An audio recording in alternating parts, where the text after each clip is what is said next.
Qualquer um que tenha um mínimo de humanidade e respeito aos direitos humanos e à democracia não aceita ver pessoas sendo presas sem o devido processo legal, sem acusação, sem direito à defesa e sendo difamadas, sendo acusadas de crimes que sequer se sabe se elas cometeram.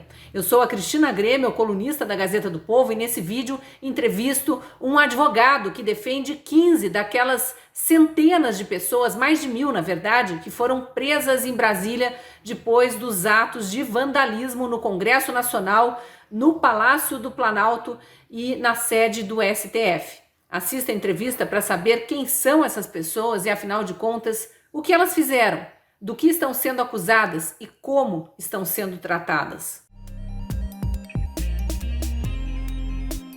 Eu estou aqui então com o advogado Cláudio Caivano, é esse o seu sobrenome mesmo? Estou falando certo, Cláudio? Falou certinho, Cristina. Muito obrigada, viu, por aceitar conversar aqui com os assinantes, com os espectadores da Gazeta do Povo. O Cláudio defende 15 pessoas que foram presas naquelas manifestações de Brasília, não necessariamente por estarem na manifestação em si. A gente sabe que houve presos no QG e o doutor Cláudio vai nos explicar a partir de agora como estão essas pessoas, o que aconteceu de fato.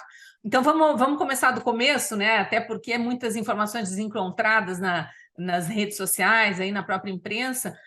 Como que o senhor chegou até essas pessoas e ofereceu o seu trabalho, enfim, como foi contactado por elas? Bom, primeiro trocar esse senhor por você, né, Cristina? Um prazer enorme estar aqui na tua coluna, sendo entrevistado por você, uma honra. Bom, eu defendo há bastante tempo, né, através dessa idealização que a gente teve de desenvolver a Associação Sou Livre, a gente começou lá atrás com a questão de imposição de passaportes vacinais, que também ferem a liberdade individual no Brasil. E isso a gente atuou sobremaneira nesses últimos 3 anos. Naquela segunda-feira, na verdade, os eventos de domingo já nos chamaram demais a atenção, já se percebia alguma coisa que não é o foco da nossa conversa aqui, mas na segunda-feira, quando eu tive conhecimento de que elas foram detidas, né, todas aquelas pessoas, os manifestantes, que eles tinham sido cercados primeiramente pela Polícia do Exército, algo indica que num primeiro momento tinham sido defendidos, né, pela Polícia do Exército, e num segundo momento eles foram convidados a sair dali da área onde eles estavam, do QG, levantar barracas, todos os seus pertences e conduzidos para ônibus que estavam na avenida ali esperando por eles. Daqui de São Paulo, o nosso grupo, nós somos 4 advogados, já nos falamos e imediatamente, sem nem pensar, eu tomei a atitude de comprar passagem e consegui uma passagem para as 18 e alguma coisa daquela segunda-feira, 9 de janeiro, e fui para lá. Cheguei por volta das 7, 8 horas da noite, até me acomodar, chegar no local, pegar carro, etc., que eu já fui sem data para voltar. Eu cheguei na chamada ANP, a Academia Nacional da Polícia, né, que é utilizada pela Polícia Federal, por volta das 23 horas. Aquele ginásio, né, para onde as pessoas foram Ex levadas depois de passar horas em ônibus até onde se sabe. Exatamente. Já então, para a gente seguir uma ordem cronológica, Cristina, o que aconteceu com eles? Dali daquele ônibus na segunda-feira, isso aconteceu de manhã, na segunda-feira, logo cedo, por volta de 7, 7 e pouco da manhã, foram conduzidos para os ônibus com os seus pertences, convidados a irem a um local seguro. E aí sim passa a se desenvolver essa sinopse macabra que você falou, de ir primeiramente até o batalhão da Polícia Militar. Ali eles foram convidados a descer, mas não havia espaço, praticamente não havia banheiro, era inexistente para atender toda aquela quantidade de pessoas. Muitos foram obrigados a fazer suas necessidades no muro do batalhão. E aí eles perceberam que tinham cometido um grave equívoco pela quantidade de pessoas. Então fizeram todos novamente entrarem nos ônibus e aí sim os levaram, fica fora ali de Brasília, eu não conheço tão bem, né? Mas fica fora de Brasília, você pega uma estrada vicinal e tem essa academia, é algo sim bastante grande, é um prédio administrativo e tem todo o complexo esportivo. Ali eu posso te dizer, eu fui ver os banheiros, eu fui ver as condições, né, básicas que eles tinham. Eles foram obrigados a dormir no chão da quadra desse ginásio poliesportivo todos juntos.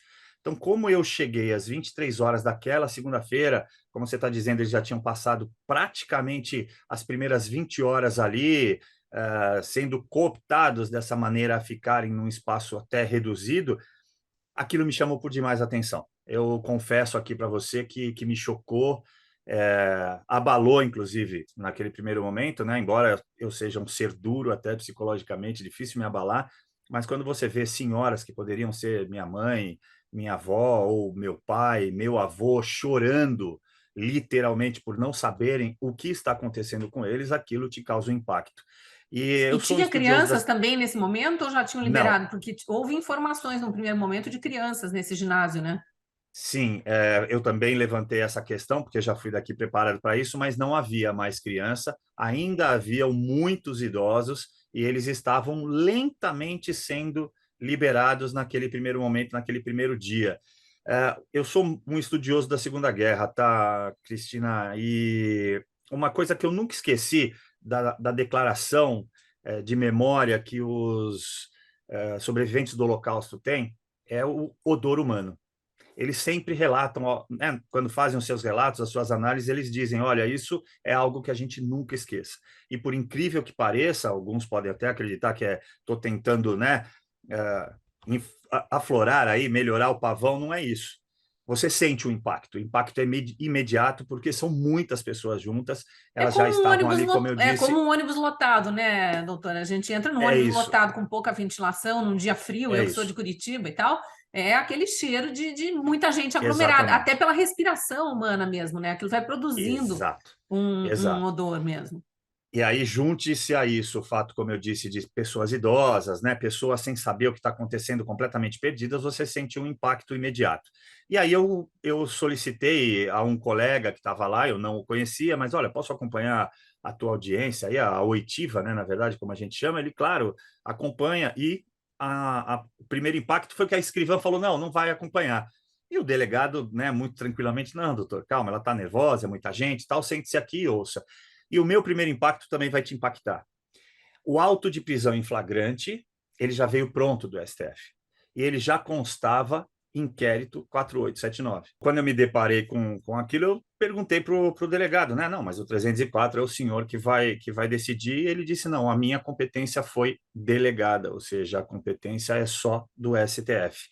Então, todo o auto de infração, a nota de culpa, com a inclusão deles em atos terroristas, atos preparatórios, formação de quadrilha ou bando, né, que não existe mais, que é organização criminosa, incitação ao crime, depredação de patrimônio público, enfim, tudo já estava preenchido. E isso é um susto para nós advogados, porque fere o nosso próprio trabalho, né? A gente está ali como mero espectador. E aí fica difícil você indicar para as pessoas o que vai acontecer no momento posterior, mesmo com a sua atuação enquanto advogado, se está tudo sendo feito daquela maneira fora da regra normal, né? Ou seja, do Código de Processo Penal. Eu passei o dia, a terça-feira toda, com esses meus assistidos. Confesso que trabalhando muito mais como psicólogo do que como advogado, e desde o primeiro momento, como eu tive ciência disso na segunda-feira à noite, eu disse a eles: olha, daqui ninguém vai sair livre, vão todos para a Papuda ou para a Colmeia. Então, ou vocês se preparam agora e a gente está aqui para conversar, para elaborar o que vai acontecer daqui para frente, ou vai ser muito pior.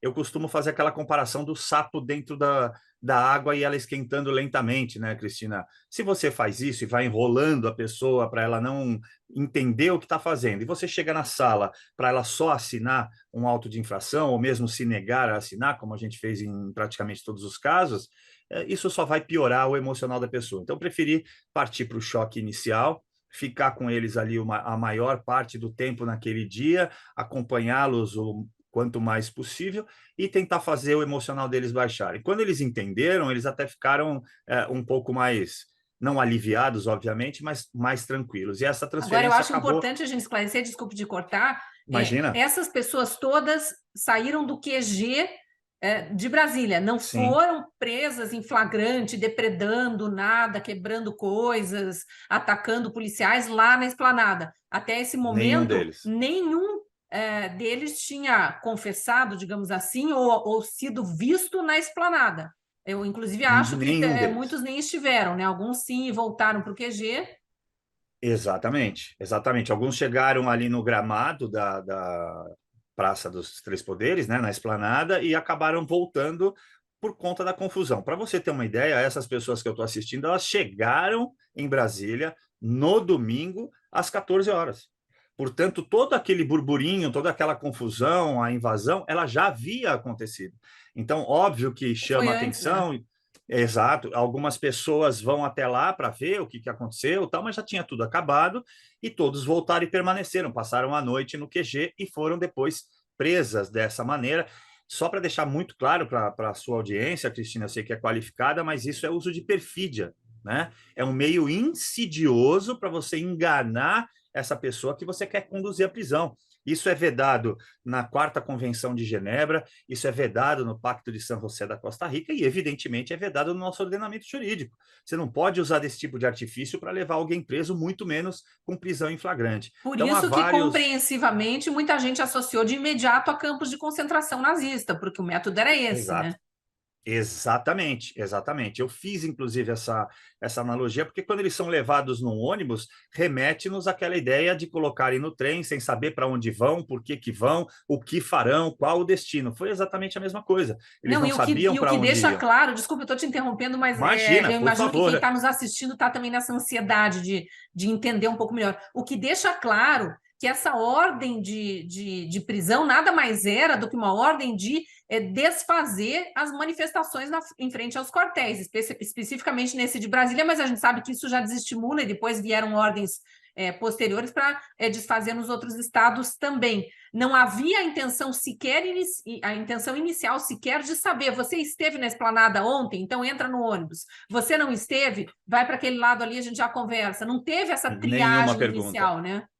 Não, nenhuma pergunta foi feita, Cristina, nenhuma triagem. Eles colocaram todo mundo, como a gente costuma dizer, dentro do mesmo balaio e levaram. A gente chama isso tecnicamente, até na área tributária, em phishing expedition, né? Ou seja, o que eles queriam, o intuito deles era efetivamente ficar com os celulares, porque a grande maioria teve o celular retido para poder fazer a averiguação e no momento posterior talvez vão atrás de outras pessoas. Não tenho ideia de qual a intenção real disso.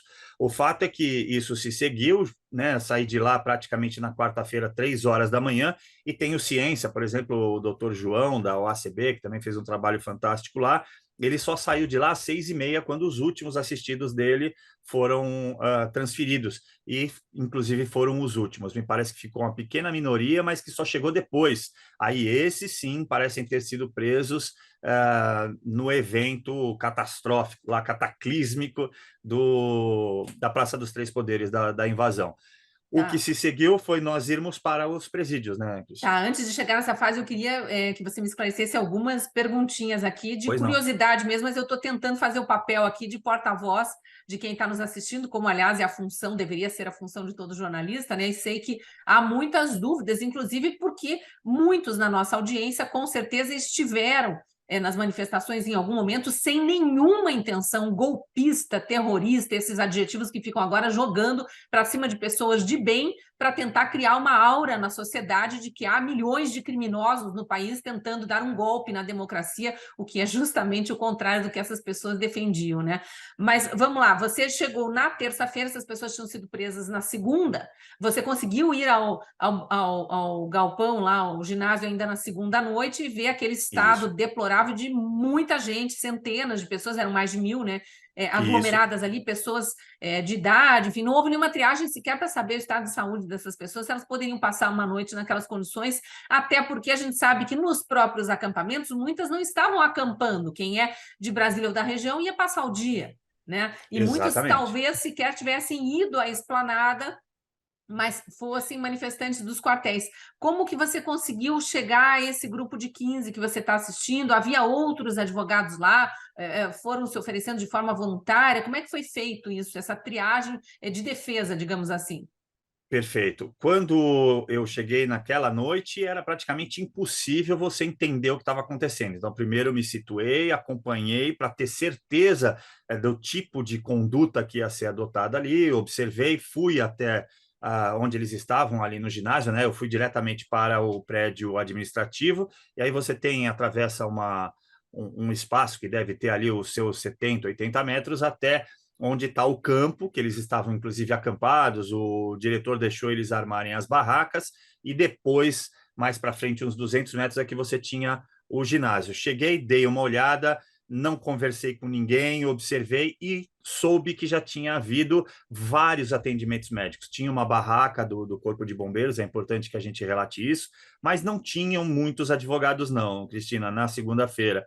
Tão pouco, e eu vou frisar muito isso aqui, tão pouco havia advogados que representassem a Comissão de Prerrogativas da OAB e muito menos da Comissão de Direitos Humanos, também da Ordem ou de outras E, entidades. obviamente, que ONGs de direitos humanos nem notinha de apoio não tinham Não, dado, como até agora não fizeram. A gente sabe muito não. bem do viés político dessas entidades, dos interesses seletivos dessas entidades, e precisamos aqui deixar nosso repúdio também a essa falta de humanidade de quem está querendo colocar uma aura de criminosos em Exato. velhinhos ou pessoas mais jovens, porque eu vi também que tinha, pelas listas que foram divulgadas, tem jovens de 18 anos, de 19 anos, pessoas que com certeza estão começando a se inteirar de política e que não tem, obviamente, nenhum viés golpista, terrorista, nada disso. Então, é uma desumanidade, não só não prestarem socorro e assistência, ou ao menos apoio moral, ainda que à distância, mas ainda tentarem criminalizar essas pessoas de forma genérica, né?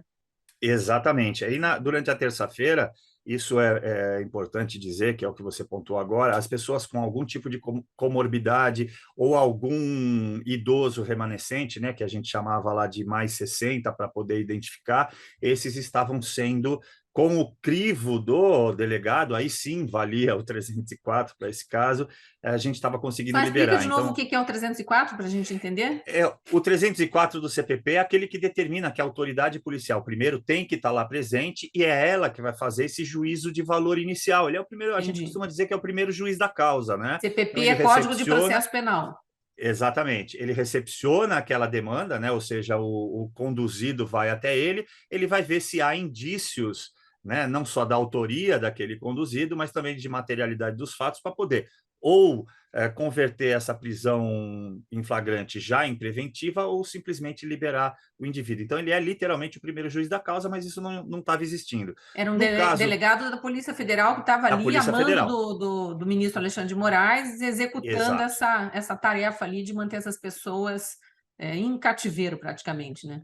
Exatamente. E aí eu consegui, de duas pessoas, um rapazote de 23 anos com um espectro autista, conseguimos comprovar, a mãe mandou por celular alguns documentos, ele já era beneficiário do Sistema Único de Saúde, que comprovava a situação dele, então consegui argumentar com o delegado, foi liberado. Na sequência, um outro homem, já com seus 50 anos, com uma doença autoimune, houve necessidade ali de argumentar até por um pouco mais de tempo com a delegada, mas também consegui, e no final, com a ajuda de um agente federal, isso é preciso que se diga, né? Existem muitas pessoas envolvidas, existiam ali muitas pessoas envolvidas nesse processo e muitos agentes estavam entendendo a situação, e esse meu assistido, inclusive, ele já estava lá com a gente no grupo, ele tinha 59 anos, 10 meses e 11 dias. Então, o agente federal ficou impactado com isso, falou: não vai ser por alguns dias que ele vai ficar aqui, e conduziu diretamente para fora. Então, a gente fez esse trabalho durante praticamente a terça-feira toda, outros advogados também. E nesse dia, só para ressaltar aqui, Cristina, eu tive a oportunidade de encontrar o Marcos Duval, que estava ali, não sei exatamente qual a O circunstância, senador, ele me né? chamou, Uhum. o senador, ele me chamou para conversar, porque ele estava muito cercado ali, e talvez ele tenha achado que eu fosse um delegado federal. E eu tive a oportunidade de falar, né, falar para as pessoas e expliquei para elas: olha, o que eu estou tentando evitar aqui para todos vocês é porque há sim inúmeros policiais aqui fora, e se a gente não se mover para passar pela triagem ordeiramente, eles vão usar de poder policial, de coerção, de força. Eu estou tentando evitar. Então, eles entenderam, né, o que eu estava dizendo, e eu tive a oportunidade de falar da Comissão de Direitos Humanos de Prerrogativa da OAB. E ele estava filmando. Naquela tarde, isso deve ter acontecido por volta de 10 horas da manhã, naquela tarde, a Comissão de Prerrogativas foi lá, a OAB montou uma barraquinha lá para dar água para os advogados, caneta, papel, e foi também que eu soube uma comissão de direitos humanos. Quer dizer, a gente realmente precisa gritar, fazer barulhos, bravejar para Isso que já era o terça-feira, normal mais de vinte e já quatro era horas depois da terça-feira. prisão dessas pessoas que, a Exatamente. princípio, são inocentes até que prova em contrário, como diz nossa lei, não vem sendo Muito, respeitada. muito bem colocado, Cristina. É exatamente isso que foi totalmente invertido, né?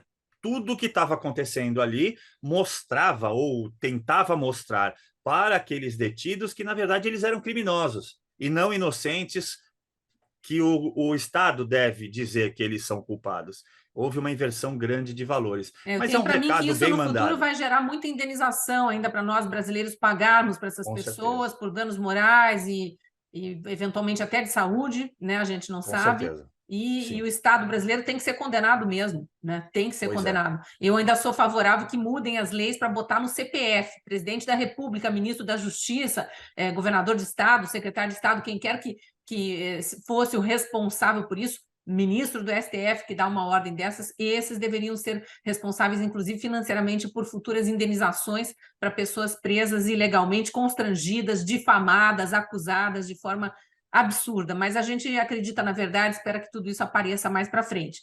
Aí vamos lá, já havia vários advogados, desculpe estar se estendendo um pouquinho mais do que eu tinha previsto, mas Imagina. eu acho que é interessante, eu pelo menos não tinha visto uma entrevista ainda mais esclarecedora com advogados, acho importante para a nossa audiência também, desconfio que tenha muita Estou à gente sua disposição. interessada, mas a essa altura já havia famílias de pessoas que estavam lá dentro tentando contactar advogados, mais Sim. advogados chegando, os que estavam lá dentro já, né, sabedores de que havia esses advogados lá dentro, imagino que demandas chegando, e aí, enfim, você acolheu esse grupo de 15 pessoas para defender.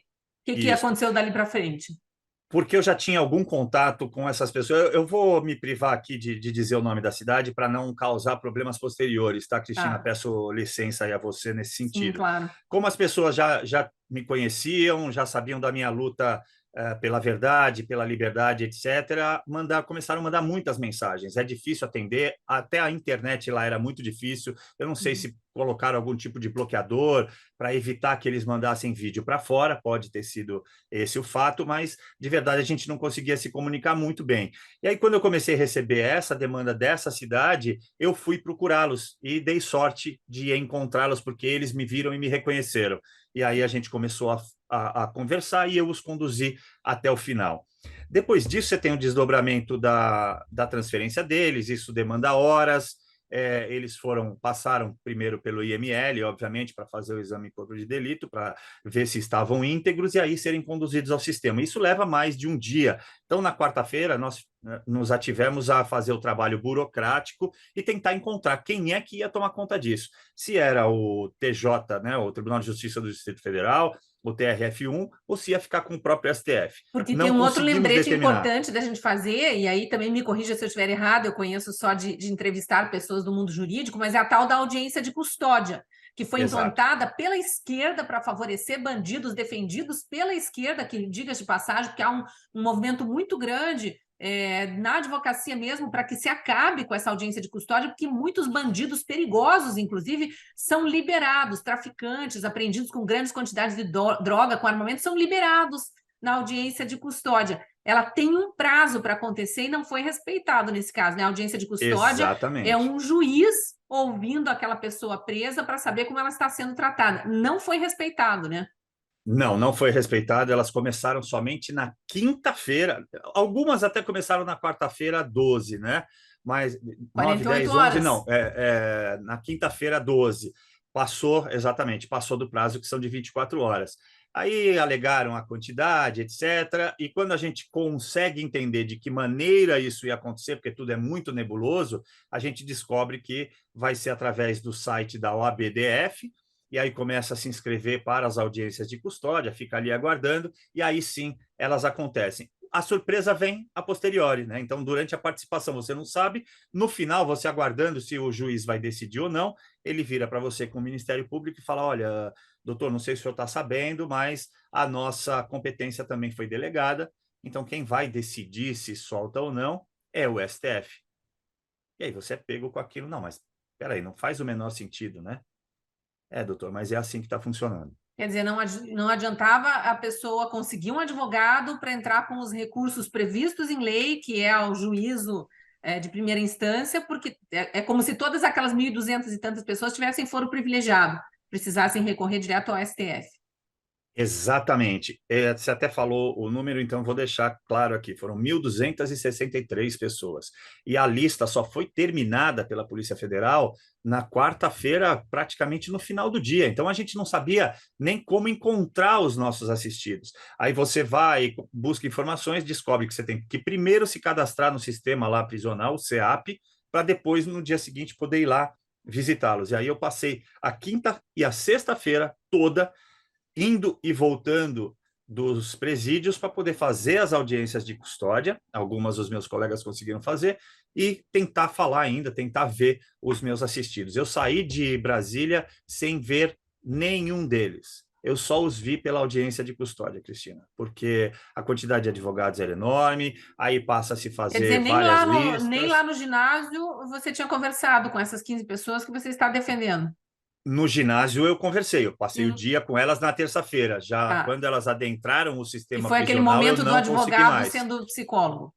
Exatamente. A Tá. posteriori, quando entra no sistema, não consegui mais contato, a não ser pela audiência de custódia. Aí explica para nós como foram essas audiências de custódia e se todos os 15 acabaram indo para presídios. Eu vou aproveitar aqui para fazer o que eu tenho feito sempre, porque é bom que a gente diga, existem seres humanos muito bons ainda e a gente deve acreditar, Cristina.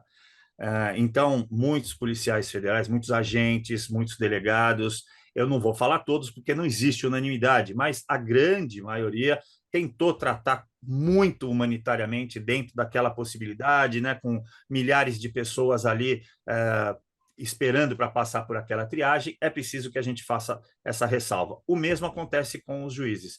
Todos eles foram muito tranquilos e a gente via, inclusive, em alguns deles, uma certa vergonha, vou colocar entre aspas aqui, né, de estar acontecendo aquilo daquela maneira, de não ter a sua competência para julgar. Então, tomaram todo o cuidado, por exemplo, de perguntar se existiam comorbidades, se precisavam de remédio, se estavam sendo bem assistidos. Então, ela até que transcorreu para além de uma normalidade. No entanto, o que fugiu à regra de tudo e que não existe normalidade mesmo é essa delegação de competência e a gente não poder sair dali liberando o nosso assistido. Isso é o maior problema de tudo isso, Cristina. E aí, tem 15 pessoas que você está defendendo? São homens, são mulheres, são de idade, são jovens, São, estão livres ou estão na cadeia? olha, por incrível que pareça, eu tenho de 18 a 56 anos. São 8 homens e 7 mulheres. Nós temos ali, perdão, 6 e 9. 6 mulheres e 9 9 homens. homens. Nós temos ali pessoas simples, praticamente todos eles autônomos, o grau de instrução máximo é segundo grau completo, pessoas que dependem do próprio trabalho para sobreviver. O que me chamou a atenção, inclusive, um homem que tem ali um filho que ele paga pensão, quer dizer, ele muito provavelmente vai ter esse problema piorado. E até esse momento a gente só tem 2 que tiveram a liberdade provisória com as cautelares, que eu ainda não consegui ver, porque os processos estão no STF, então eu estou tendo que mandar para um correspondente lá, para ele se habilitar por mim lá, com a É aquela minha... mesma situação das outras acusações contra pessoas presas ou perseguidas nesses Ex últimos anos. Advogados não conseguem acesso ao processo. Exatamente. E agora, buscando a informação antes aqui da gente começar, um colega que está lá, que a gente tem conversado diariamente, ele disse: não, olha, eles vão ser transferidos assim que saírem, vão direto para a rodoviária. Então eu tenho que colocar alguém, né, para tentar encontrar essas pessoas, porque eles não têm dinheiro, eles, enfim, estão completamente desassistidos. E E eles psicologicamente precisam. abalados, imagino, É né? isso. É exatamente. Talvez Exatamente. não Então tenha vamos dar nem toda a assistência. a, o discernimento de vou pedir para alguém me transferir um Pix para eu sacar em algum banco aqui, não sei nem se tem cartão de Exatamente. banco, se estão com carteira, com documentos, se foi tudo confiscado. É tudo muito complicado mesmo. Sim, quando entra no sistema, fica tudo guardado e agora deve, né, ser devolvido para eles. Então, todos os documentos que eles ainda tivessem em seu poder quando foram presos vão estar à disposição. Mas é o que você falou, a cabeça vai estar completamente fora de órbita, eles vão precisar de toda assistência. Então, a gente está tentando descobrir como que vai se dar isso, quando que serão as solturas, porque eu tive relatos de colegas de lá que dizem que o sistema lá pode soltar, por exemplo, de madrugada. E aí eu te pergunto, como é que uma pessoa de uma cidade do interior de São Paulo vai se virar sendo libertado de madrugada lá na Papuda, por exemplo? Então, estou tentando tomar todo esse cuidado, me informar o máximo possível para poder promover a assistência a eles, nem que eu tenha que voltar para Brasília e ficar lá de plantão, Cristina, mas isso será feito. Então vamos lá, dos 15, 13 estão em presídio, né? Ou Exatamente, presídio feminino ou na Papuda.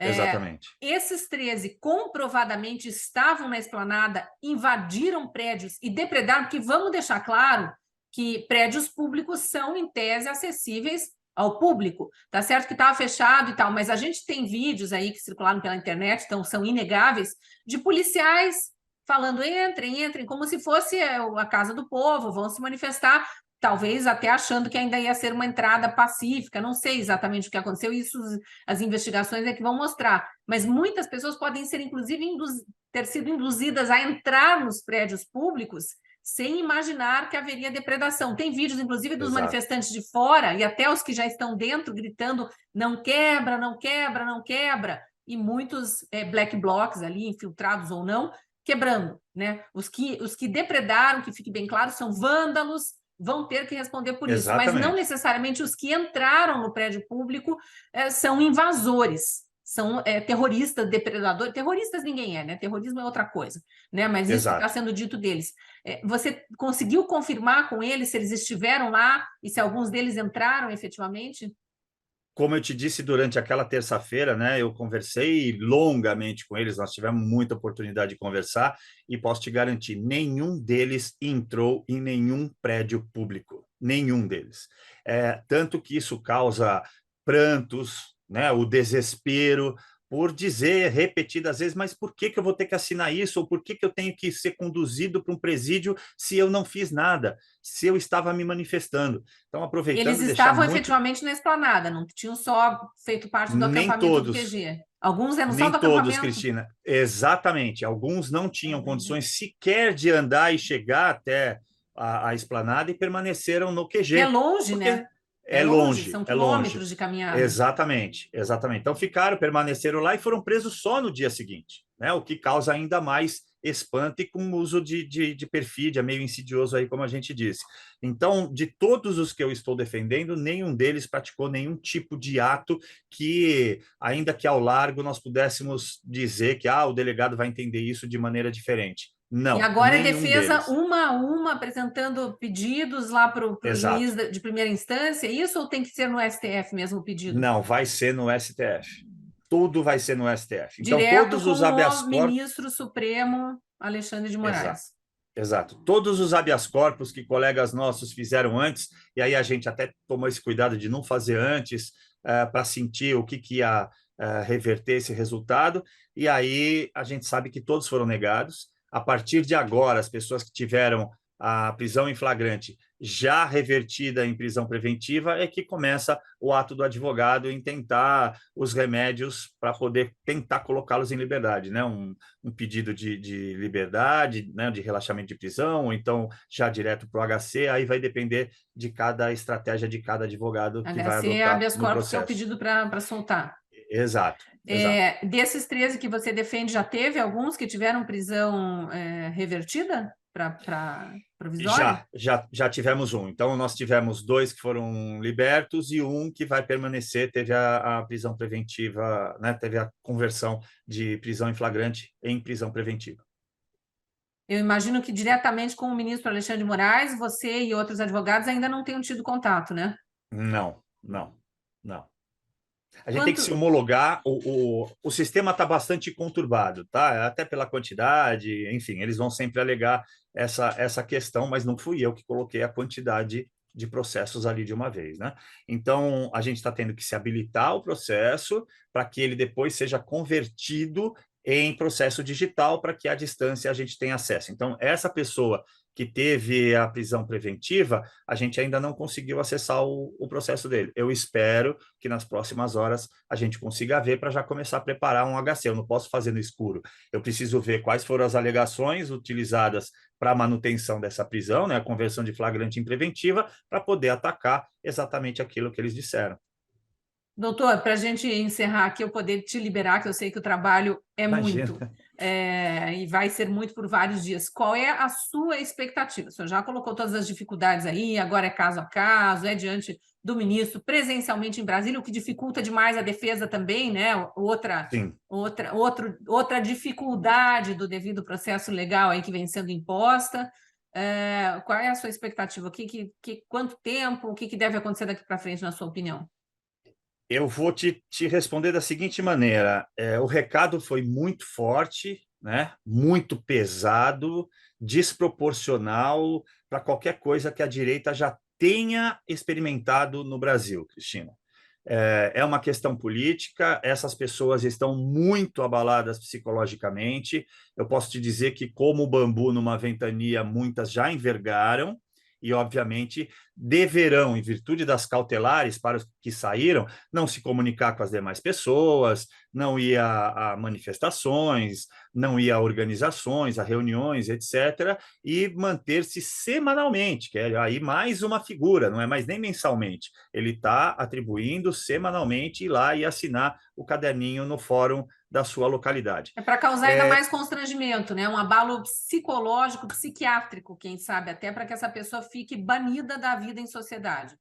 É isso mesmo. Eu vou rapidamente falar para você o que eu sei, já que você perguntou as minhas expectativas, eu me vejo de volta a 1934, quando houve o incêndio do Reichstag, né, Hitler no poder, e o Reichstag, que é o Congresso Alemão, pegou fogo e todo mundo, né, a mídia, a opinião pública entendeu que haviam sido os comunistas, e aí, obviamente, apoiou o governo para combater os comunistas. A gente está vivendo isso aqui dessa maneira porque levou 30 anos para que eles percebessem que o incêndio no Reichstag não tinha sido causado pelos comunistas, mas sim pelos próprios nazistas. A gente está vivendo, experimentando a mesma coisa. Na minha opinião, isso, uma hora, a verdade vai aparecer. Agora, eu não tenho noção, né? Não tenho como dimensionar o custo que a gente vai pagar ainda para os próximos dias. Eu não vejo, essas pessoas tiveram a prisão preventiva convertida, eu não tenho expectativa de menos de um mês elas serem libertadas, Cristina, infelizmente.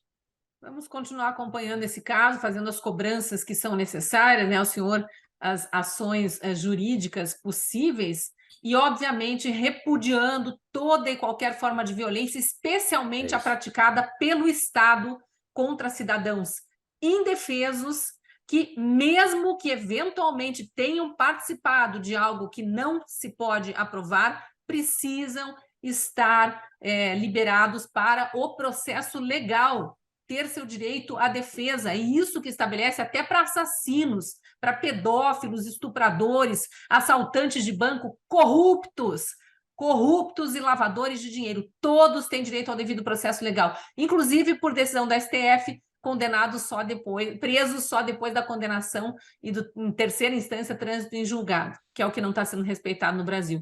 Doutor, muito É isso obrigada, mesmo. viu, por dedicar esse tempo a trazer essas informações para nós. Acho muito importante que todo mundo tenha calma, serenidade, mas informação verdadeira nessa hora para não ficar envolto aí nessas artimanhas da mídia que desinforma. Infelizmente existe isso e nós precisamos lidar com isso também no Brasil, né? E só para finalizar um comentário meu, enquanto te ouvia falar do que aconteceu na Alemanha, demorou 30 anos para a verdade vir à tona lá. Ainda bem que hoje, com a tecnologia, a quantidade de vídeos gravadas, as câmeras que estão sendo solicitadas, CPI, que todos os lados dessa verdade venham à tona o quanto antes e a gente possa realmente colocar os verdadeiros culpados, inclusive os omissos na defesa do patrimônio público que agora tentam incriminar os outros, que todos estes sejam também responsabilizados. Obrigada, viu, doutor? Exatamente. Boa Eu que sorte aí na agradeço, né? caminhada. Esse episódio, Cristina, ele é conhecido como o maior golpe à democracia da humanidade. É que ainda não tinha acontecido outro, né?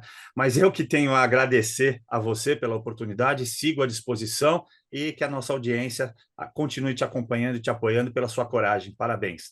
Um abraço a Obrigada. todos. Um abraço. Agradeço também a você que esteve conosco até o fim da entrevista, especialmente se você for assinante da Gazeta do Povo, porque são os assinantes que permitem a produção de conteúdos como esse. E caso você ainda não seja assinante, me acompanhe só pelas redes sociais ou pelo YouTube da Gazeta do Povo, eu te convido a se juntar à nossa comunidade e ajudar a patrocinar um jornalismo único no Brasil, que defende a liberdade de expressão, a liberdade de manifestação, todas as liberdades previstas na Constituição, defende a Constituição, o respeito ao devido processo legal, ao Estado democrático de direito, à dignidade da pessoa humana, enfim, a todos esses valores que eu sei também são os seus. Sendo assinante, você tem acesso a conteúdos exclusivos produzidos por mais de 40 colunistas.